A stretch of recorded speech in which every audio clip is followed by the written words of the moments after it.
আচ্ছা, আমাদের মধ্যে একটা কমন ভুল ধারণা আছে যে আমরা গ্যাস্ট্রিকের সমস্যাকে গ্যাসের সমস্যা বলি আর গ্যাসের সমস্যাকে গ্যাস্ট্রিকের সমস্যা বলি এবং সেই অনুযায়ী ভুল চিকিৎসা নিই। আজকে জানানোর চেষ্টা করব কোনটা আসলে গ্যাসের সমস্যা আর কোনটা গ্যাস্ট্রিকের সমস্যা। আর এই গ্যাসের সমস্যাটাতে আমাদের করণীয়ই বা কি? প্রথমে গ্যাস্ট্রিকের সমস্যা নিয়ে কথা বলি। গ্যাস্ট্রিকের সমস্যায় কি হয়? পাকস্থলীতে এরকম ছোট, ছোট কিছু ঘা তৈরি হয়। এই ঘাতে পেট থেকে তৈরি হওয়া অ্যাসিড যখন লাগে তখন আমাদের বুকে পেটে জ্বালাপোড়া করতে পারে। অথবা পাকস্থলীতে তৈরি হওয়া অ্যাসিড যখন খাদ্যনালী দিয়ে উপরে উঠে যায় তখনও কিন্তু আমাদের বুকে জ্বালাপোড়া করতে পারে এবং টক ঢেকুর উঠতে পারে।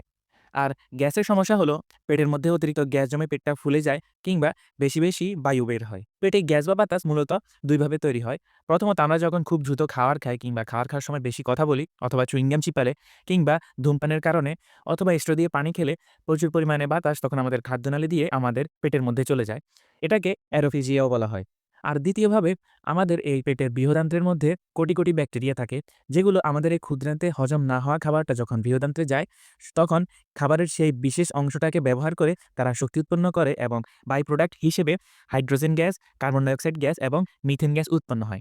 সাধারণত দিনে ১৪ থেকে ২৩ বার পর্যন্ত গ্যাস বের হওয়া কিন্তু স্বাভাবিক। কিন্তু কিছু খাবার খেলে গ্যাসটা কিন্তু বেশি পরিমাণে তৈরি হয়।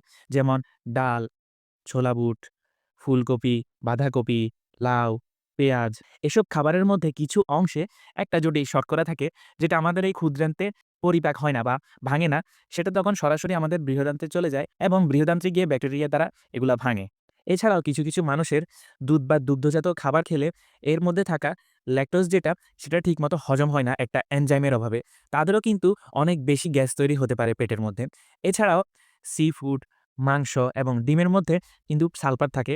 আর এই সালফার ভেঙে হাইড্রোজেন সালফাইড গ্যাসটা তৈরি হয়, যেটা কিন্তু খুব দুর্গন্ধযুক্ত গ্যাস আমাদের পেটে তৈরি করে। তাহলে আমরা এই গ্যাসের সমস্যার জন্য কি করতে পারি? প্রথমত মনে রাখবেন যেটা দৈনন্দিন কিছু পরিমাণ গ্যাস হওয়া কিন্তু স্বাভাবিক। এটা নিয়ে এত চিন্তিত হওয়ার কিছু নেই। এটা আমাদের নরমাল শারীরিক প্রক্রিয়ারই একটা অংশ। তবে চেষ্টা করবেন খাবারটা এরকম দ্রুত না খেয়ে ধীরে, ধীরে খেতে এবং খাওয়ার সময় কথা না বলে মুখটা বন্ধ করে খাবারটা চাপানোর চেষ্টা করবেন। চুইং গাম এগুলো কম খাবেন বা ধূমপান কম করবেন এবং স্ট্র দিয়ে পানি খাবেন না।